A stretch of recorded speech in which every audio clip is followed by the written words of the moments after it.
Moments we're going to have an opportunity for you to think about your questions and send them in.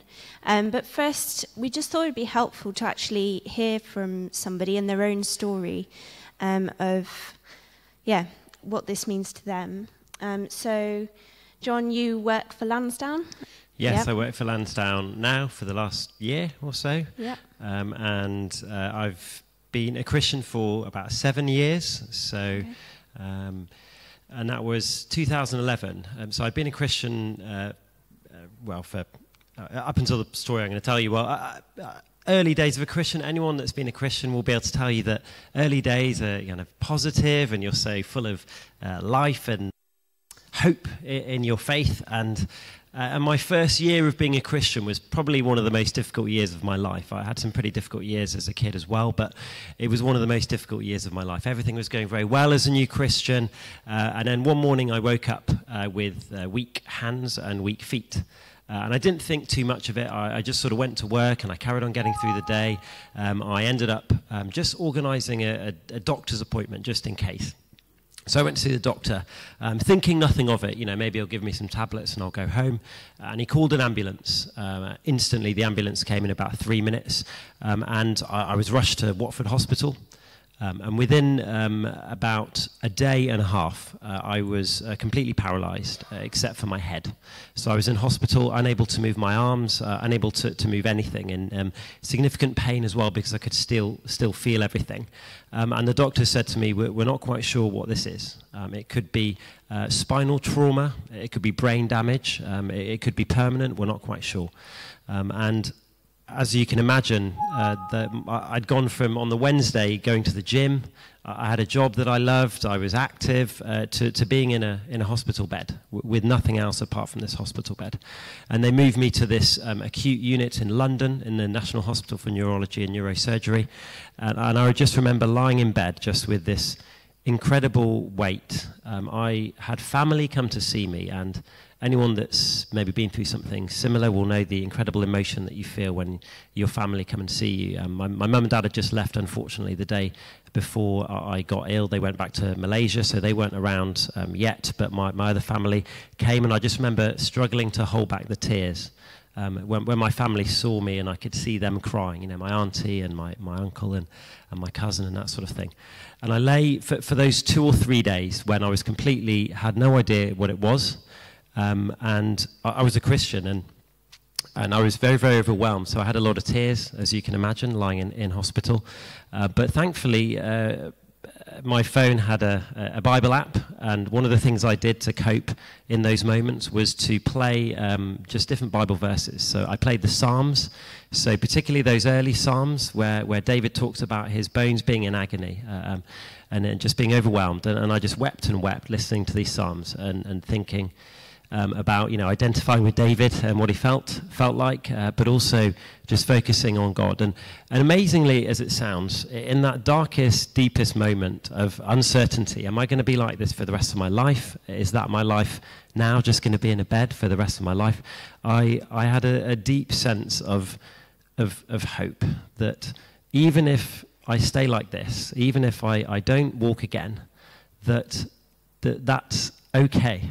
Somehow deep down, that's okay, that I have a hope beyond this life, that I have a God who loves me, that I have a God who has experienced something like I've experienced. And Jesus came down and he made himself vulnerable. He made himself dependent on other people. And in those moments, I was so dependent on other people. I couldn't even feed myself. I couldn't even go to the toilet out. You know, I couldn't go to a toilet. I couldn't have a shower. You know, I had to do it in the bed. And it's a pretty, not the most beautiful of experiences, let's just put it that way. But I sort of thought about Jesus and what he went through, and dependency. I mean, it's really funny. I had funny stories of my friends that came to see me in hospital from work, and I'd be like, "Can you scratch my leg, please?" Because I can't scratch my leg, and my mate would scratch my leg, and he'd be like, "This is a bit weird. Let's just not tell anyone about this moment ever again." And I was, so it was very, very difficult, But thankfully, what ended up happening, and if some of you know this, but it ended up being something called Guillain-Barré syndrome, which is an autoimmune disease, where my body attacks my own nerves, and it could have spread to my lungs. It's got probably about 8% of people die from it that get it, but thank the Lord, it got worse and worse and worse and worse, and I was having to wake up every 2 hours to do a breath test so it didn't get to my lungs and kill me. But it flattened out once I'd had this immunoglobulin, and I very, very slowly started to improve. And as you can tell, I'm okay today, but it was a real test of my faith, I guess, because I was saying to Emily earlier, I remember in the early days of becoming a Christian, I just remember praying to God and going, God, you are more than anything else in my life. I'm willing to give everything up, whatever it is, my money or my relationships. You are above everything.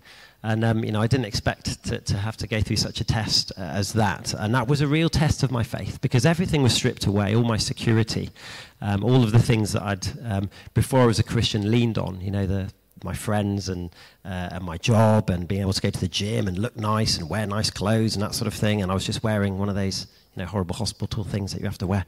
So it was a real test. But did you want me to tell you about how it how it changed me? Or sorry, I'm just speaking a lot. You're not really into it. I'm just chatting. One of the things that really taught me about my own faith was just the utter dependence on God. And as much as we think we have control of things, we don't. So much of our lives we don't have control of. So I just had to trust God in those times. But also it made me really identify with so many people in the world that live their lives like I did in those few weeks. And I was in hospital for 2 months in the end, but it really gave me such a heart for many people across the world that are disabled, that maybe elderly, or whatever it is, that really struggle in that way. And it gave me a real heart for that, and I'm able to identify with people through those days. And when I think about how I dealt with that suffering, I talked a little bit more about when I was younger. So I've only been a Christian for 7 years, and then before that I was not a Christian for 30 years, even though I grew up in a Christian family. I was good at pretending like I was a Christian.